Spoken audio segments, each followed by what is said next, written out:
जय श्री महाकाल मित्रों। तो स्वागत है आप सभी का हमारे आज की इस वीडियो में। पिछली वीडियो में हमने जाना कि कैसे हुआ था पितामह भीष्म का जन्म और उनने क्यों की आजीवन ब्रह्मचारी रहने की प्रतिज्ञा और क्यों दिया माता सत्यवती को आजीवन राज्य की सेवा करने का वचन।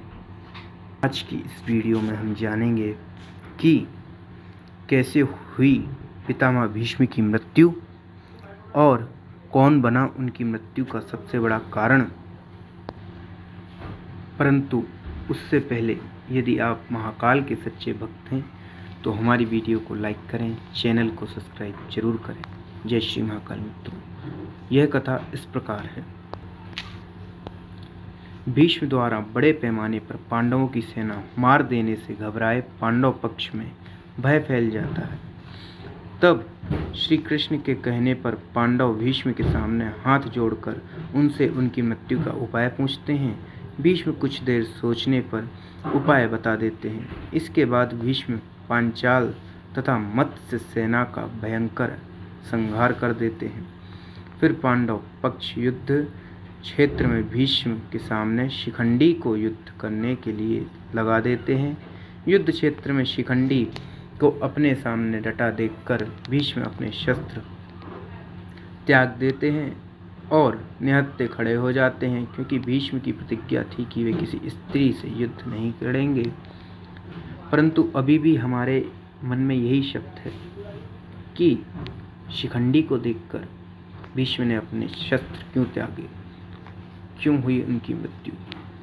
इच्छा मृत्यु का वरदान रखने वाले पितामह भीष्म की मृत्यु किस प्रकार हुई। भीष्म ने कृष्ण पर युद्ध धर्म के विरुद्ध आचरण करने का आरोप लगाते हुए एक स्त्री पर वार करने से मना कर अपना धनुष नीचे रख दिया। कृष्ण ने भीष्म को उत्तर दिया कि अपने हमेशा ही अपने द्वारा निर्धारित मानदंडों पर निर्णय लिया है और धर्म की अवहेलना की है। आज भी उन्हीं मानदंडों पर वे शिखंडी को स्त्री बता रहे हैं, जिसका पालन उसके पिता ने पुरुष की तरह किया है और उसके पास यक्ष का दिया हुआ पुरुष लिंग भी है। भीष्म के सामने अपने रथ पर खड़े शिखंडी ने लगातार भीष्म पर तीरों से वार किया, लेकिन भीष्म ने कवच से तीर टकरा कर गिर जाते थे। शिखंडी के तीरों से भीष्म का कुछ नहीं बिगड़ता था। उसके तीरों में इतनी शक्ति नहीं थी कि वे भीष्म की छाती को छेद सकें। तब अर्जुन भी पीछे से भीष्म पर वार करने लगे। अर्जुन और शिखंडी के तीरों के रंग एक थे, इसीलिए और नज़र कमज़ोर होने के कारण भीष्म अर्जुन के तीरों को पहचान नहीं पाए। इस तरह शिखंडी के आड़ में अर्जुन के तीरों से भीष्म का शरीर छलनी हो जाता है। कहते हैं कि शिखंडी ने अपने रथ पर खड़े होकर लगातार 2 दिनों तक भीष्म पर तीरों से वार किया था, लेकिन उसके तीर भीष्म के कवच से टकरा कर गिर जाते थे। उसको भेद नहीं पता था, इसीलिए भीष्म अपनी प्रतिज्ञा के चलते उसके तीरों को ना तो काटते और ना ही शिखंडी पर वार करते थे। फिर अर्जुन शिखंडी के पीछे से भीष्म पर वार करते हैं। अर्जुन और शिखंडी के तीरों के रंग एक थे और दूसरा कारण यह भी भीष्म अपनी नज़रों कमज़ोर होने के कारण पीछे से अर्जुन के तीर चला रहे हैं, पहचान नहीं पाए। ऐसे में शिखंडी के तीर तो कवच से टकरा कर गिर जाते थे, लेकिन अर्जुन के तीर भीष्म के शरीर को छेद देते थे। इस तरह अर्जुन भीष्म के शरीर को छलनी कर देते हैं, लेकिन अपने पिता शांतनु द्वारा इच्छा मृत्यु का वरदान प्राप्त भीष्म फिर भी जिंदा थे। अर्जुन के तीरों से भीष्म का धनुष भी टूट जाता है।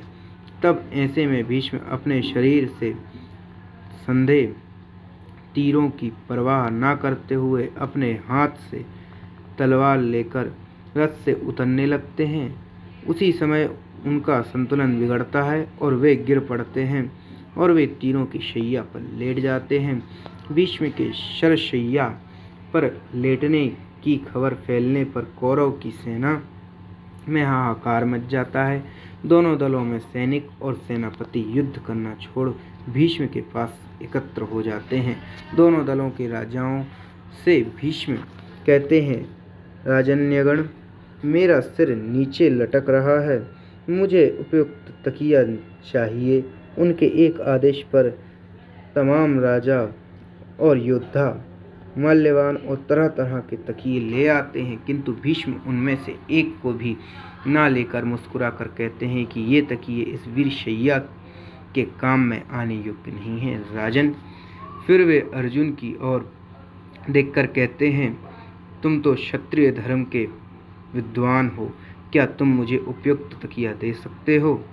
कहते हैं कि आज्ञा पाते ही अर्जुन ने आंखों में आंसू लिए उनके अभिवादन कर भीष्म को बड़ी तेजी से ऐसे 3 बाण मारे जो उनके ललाट को छेदते हुए पृथ्वी में जा लगे। बस इस तरह सिर को सिरहाना मिल जाता है। तो इस प्रकार हुआ था पितामह भीष्म का वध। यदि आप जानना चाहते हैं कि किस प्रकार हुआ था पितामह भीष्म का जन्म और महाराज शांतनु ने सत्यवती को कौन सा वरदान दिया, तो आप हमारी पिछली वीडियो जाकर देख सकते हैं। जय श्री महाकाल मित्रों, मिलते हैं अगली वीडियो में।